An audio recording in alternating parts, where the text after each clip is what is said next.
Hello, ladies and gentlemen. It's Modern Investing with Sasha on Pod TV. And of course, my name is Sasha Starr, and I would like to introduce our guests for today. It's Dr. Milan Sombarak. Welcome to the show. Delighted to be here. Thank you for inviting me. Okay, and I have one more participant. I don't know if he's already here, but we'll introduce him as soon as he will show up. So, in your opinion, is a situation getting back to normal now, or we have a lot of turbulence ahead of us, especially with supposedly raising interest rates again? And what's your outlook? Well, uh, year to date, Hello, let me introduce Jim Eade from Eade Foundation. He's been on several times on my chess shows and also investment shows. Welcome, Jim. So the question is first to Milan Sombarak. He's a dentist living in Ontario, Collingwood area. I visited him and he organized a beautiful chess tournament a few months ago where I was one of the two winners of the tournament, by the way, and it was really great event. we expected you to be one of the winners, Sasha. Yeah. Yes, well, Jim, maybe you will be able to travel here. His wife did even better. Yeah, well, Jim is a FIDE master of chess, Uh-huh. and as such, and he's also a very experienced investor. Yeah. So let's discuss. So, Milan, question to you: what do you think about the present situation of the market? Well, how much time will you give me, Sasha? I'll give you 2.5 minutes.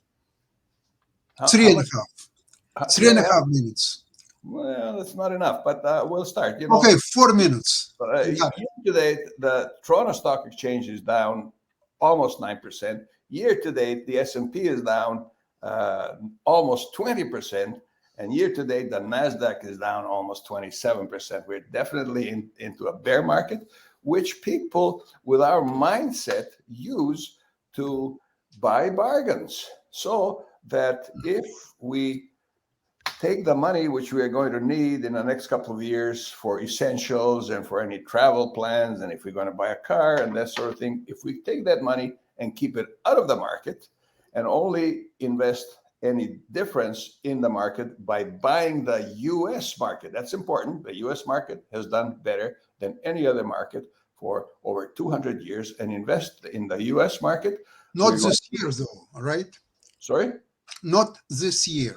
Not this year. No, this year, that's right. This year, the Canadian market has done not better, but less badly.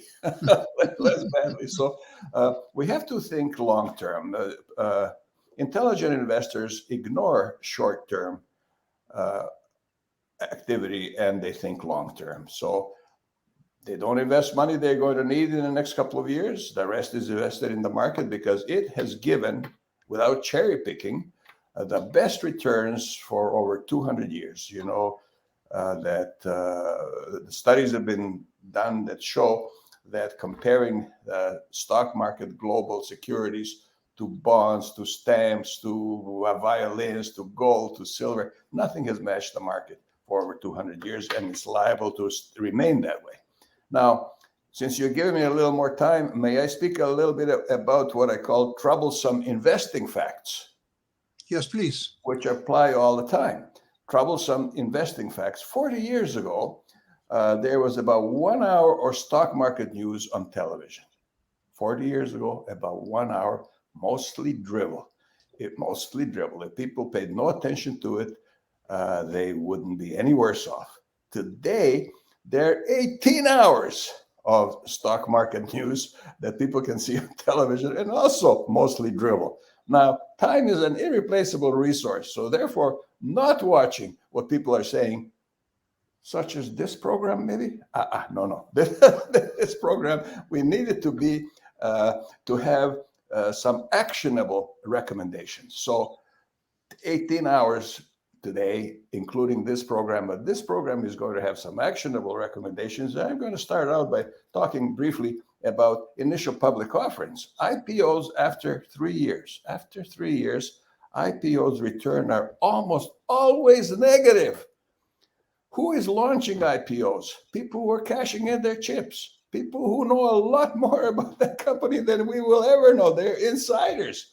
So don't invest in IPOs, particularly if you think long term, because virtually guaranteed that 3 years from now, they're going to be negative returns. Now, it's another element to keep in mind is the great money manager wealth rarely equals great performance.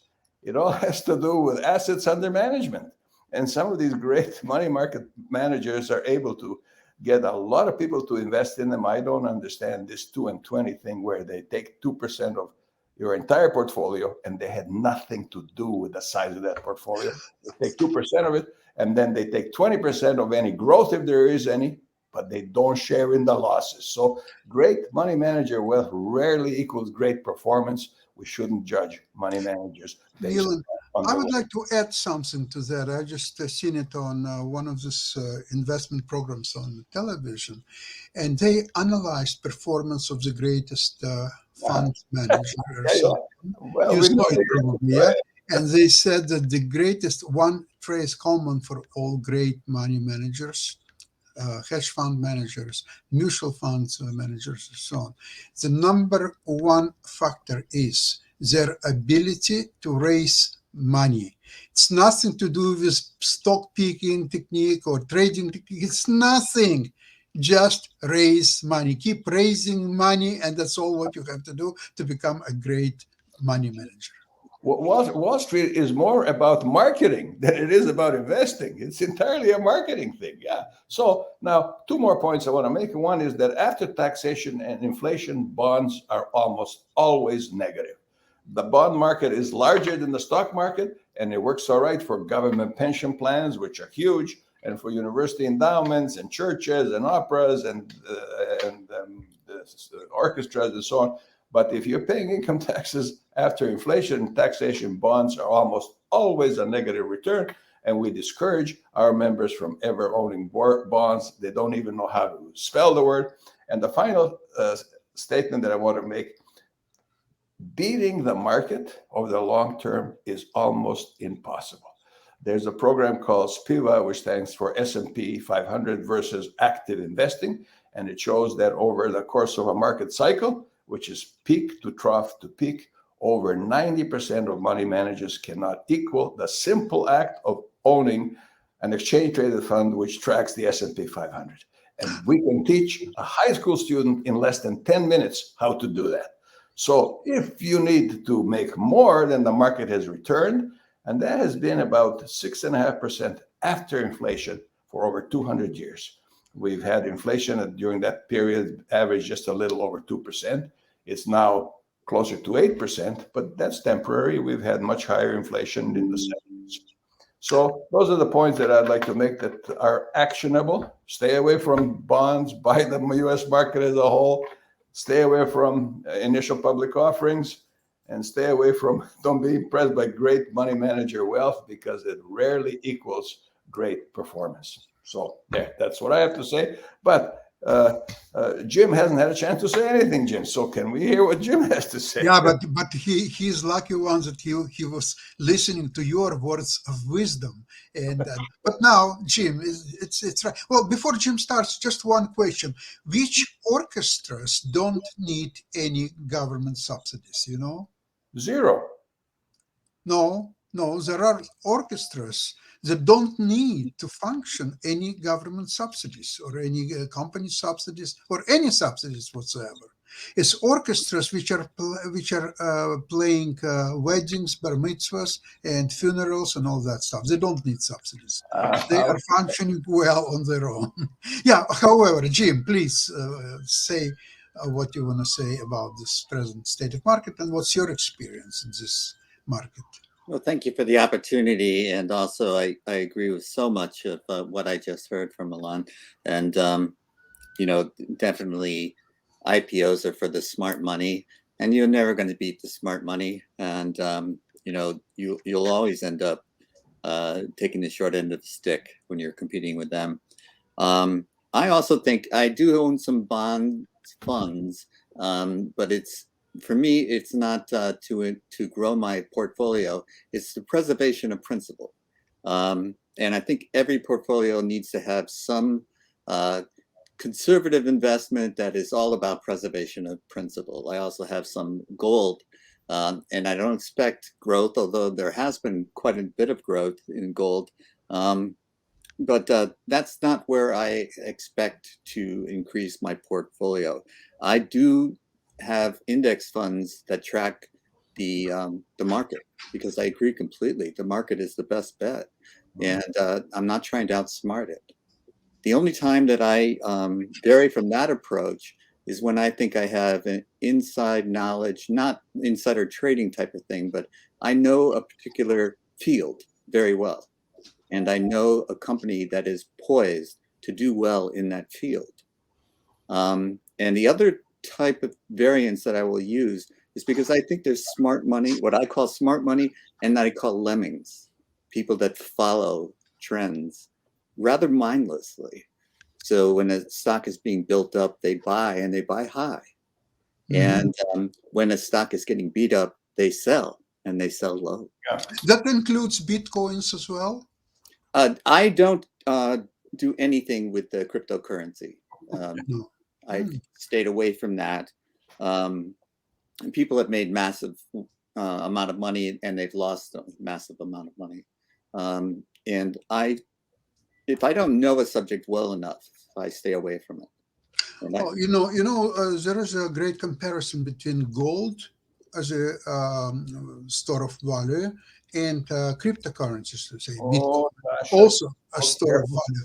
How, Milan, how would you compare these two? Yes, Gold, a given weight of gold 3,000 or 4,000 years ago, when currency was first introduced in the Sumerian Empire, 3,000 or 4,000 years ago, a given weight of gold buys exactly the same amount of groceries, of wheat or barley as it does today.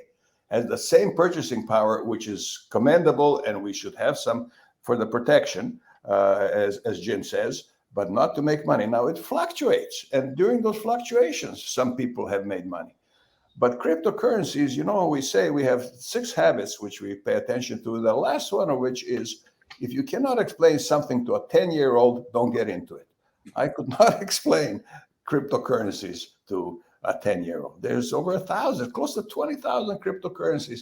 And yes, some people have made money, and those are the ones that get the attention. More people have lost money. yes.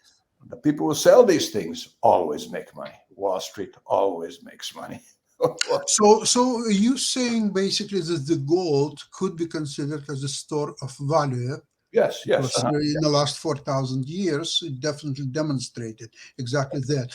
Now, crypto is very questionable store of value, because if you acquired crypto at, say, never mind 65,000 for one Bitcoin, but even if you bought it at 30,000, or speaking these days, even 20,000, where is the store and where is the value and where is the store of value? There's really nothing is that you can lock your life saving into crypto, and then say 5 years from now or a year from now you need some money.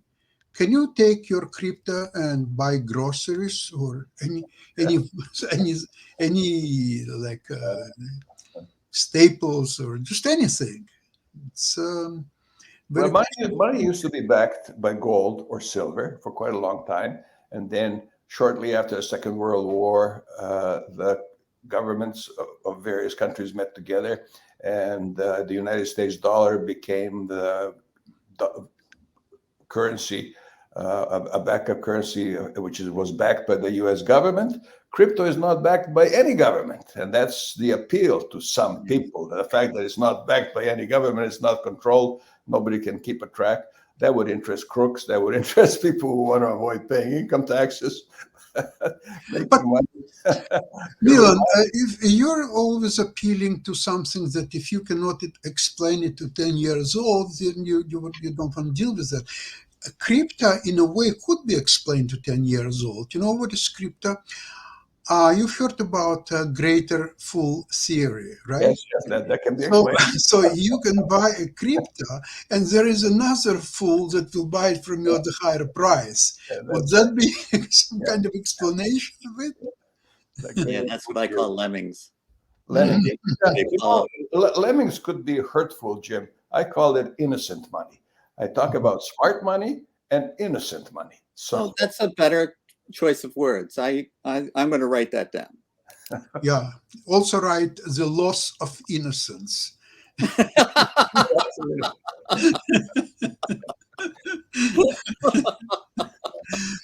Actually, I would like to ask you. I'm doing quite. Like my portfolio. I already disclosed many times. I have a core portfolio where I don't do any trading whatsoever and just collect dividends. Wall And Street, Wall Street hates you. it's yeah, it's a core portfolio, but I have also fund portfolio, so called, where I'm doing a little bit of trading and trying different strategies or so on. And in the last a little while, I was trying. Maybe I've stumbled into something new. I was trying a chess strategy and money management technique. So once the greatest chess players, they were great defenders, and sometimes people like never mind Capablanca and all those great players, but even Karpov, for example, in his best days. Somebody says, one of the chess players says that to win a game against Karpov, you have to win several times, 6, 7, maybe 10 times the same game, because let's say you got a little bit of advantage. Is it enough to win game against Karpov? Absolutely not. Yeah. You have to increase your advantage, so you have to still play on a very high level, try to increase this advantage, and on and on. And he still finds defense against this and against that. So I was trying to figure out uh, in the stock market, coming from chess, how to defend worse positions. And I started to experiment with, almost intentionally. I was trying to get myself into losing position. Not, of course, I never lose more than 7% in one given position. But let's see, I look at the stock, and let's see, I'm trying to say, let's say I like the stock, for example, I would buy it. Yeah. On the other hand, somebody who sells it to me, do am I smarter than him? Do I know about the stock more than him? Most likely not, because if he's already in that stock, it means that he learned all the fundamentals about the company and he knows so much, and he came up to the decision to sell. And I'm one of this. Uh, what did you say before? The greater Yes. fool theory. So I'm one who is on the other end, who is buying the stock. However, I said to myself, okay, so let's see, I will get into the stock. If I will win, that's fine. And if I will start losing, then I will start to develop the technique how to tune the situation around and how to not to lose sort of the game, but actual position. Okay, so I'm buying the stock, and let's see, it's going down on me. Not in a great way. It didn't go down 20% overnight, hopefully, but let's see, it went down, say, a couple percentage points. So, do I keep the stock and wait until it will turn around? Do I sell it to cut my losses right away? Or would I increase my position in that stock, counting on a turnaround? So there are several options available how to defend difficult position. So first of all, I'm looking at the options, and let's see if I own the stock and if I will sell some cover calls. So this way, I will bring a little bit of income. Uh, I will definitely, my loss position would be less affected because I got some income coming in. But there comes the most important issue: which options to sell. And in this situation, being on the defensive, like Karpov, which I quoted a Mhm. couple of minutes ago, what I'm doing, I'm selling deep into the money covered calls. Let's see, a stock is 20, I'm selling next month 19 or even 18 calls. So I'm getting if it's 18, it's $2 plus premium for time value and so on. And this way, Now, I'm getting enough money. The dividend stock will be called away. I will get my money back, so I'm not going to lose this position. So I'm defending somewhat inferior position, at least for the time being, and I'm actively defending. I'm creating a counterattack. So now, instead of just defending and trying to cut my losses and being in horror, oh my God, I'm going to lose some money. No, I will win. I will make money on this position. I will turn it around by active defense. Jim, coming from the chess world, what do you think about this method?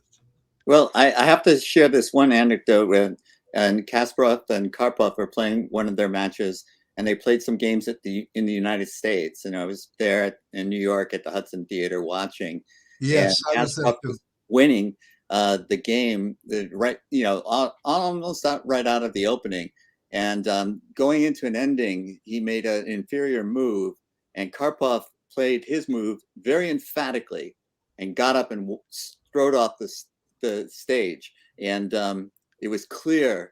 And Kasparov then, buried his head in his hands. It was clear that the game was going to be drawn after that. So you have to beat Karpov more than once. Mhm. And the other defensive strategy that I believe in practice is, and you mentioned it earlier, is dividend stocks. If you have a solid company and you reinvest dividends in the company, this can be a very good way to increase your portfolio. And it's also a defensive mechanism too, because even when the stock is, if you're a long-term holder, which is the only kind of investing I believe in, that then the dividends will be paid even when the stock is temporarily down. And when it goes back to where you bought it, you've still got more of it than you did before. So, Um, Absolutely. Jim, so I think you heard of invest, especially when with a 501c3 portfolio instead of my individual accounts, I take a very defensive position for a not-for-profit charity than I would as an individual investor. So, but dividends stocks that are solid stocks to begin with, then you don't have to track it day to day. What price is it today? you heard the Jim of the dividend aristocrats. Dividend aristocrats are companies which have been paying an increasing dividend for more Yes. than 20 years. And there are about 60 of them.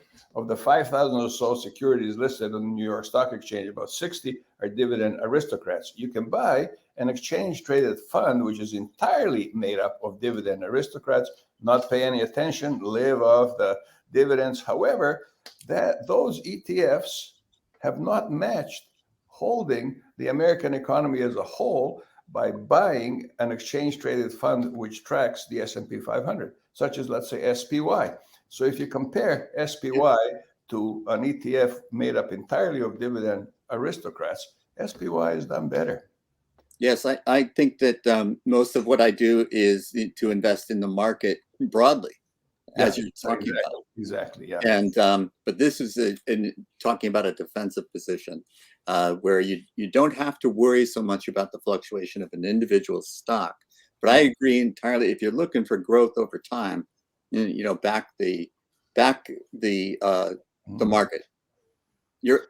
And other people are going to win every time you make a trade. Somebody is making a profit off of Oh, you. exactly. So Sasha was comparing this to chess playing, and we know as chess players that chess is entirely a game of luck. If you're lucky enough to pick to be matched against a weaker opponent, you will win more games than you will lose. so similarly, in investing in individual stocks can be entirely a game of luck because one of the two people in the equation is wrong.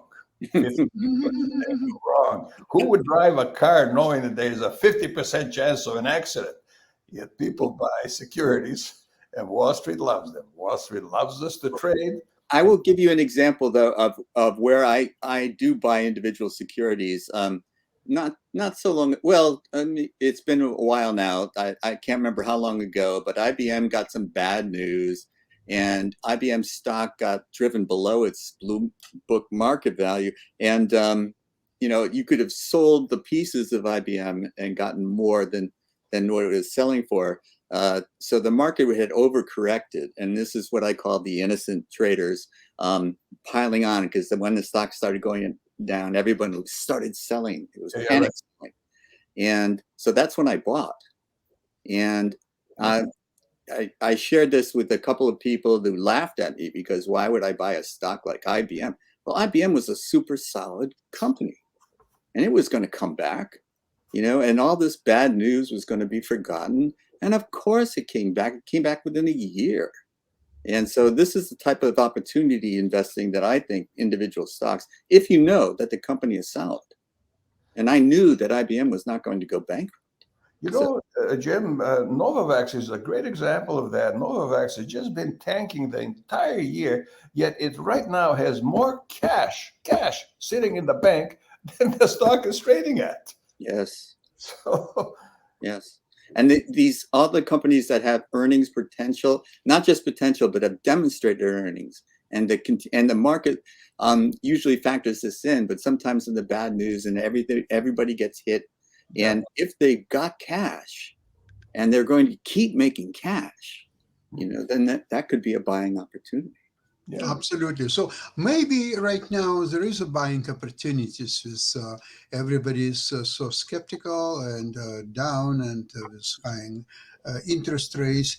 I think personally that market already absorbed all this negative news, and from this point on, I think that the market will going higher, and I think by January it will be speeding full speed ahead.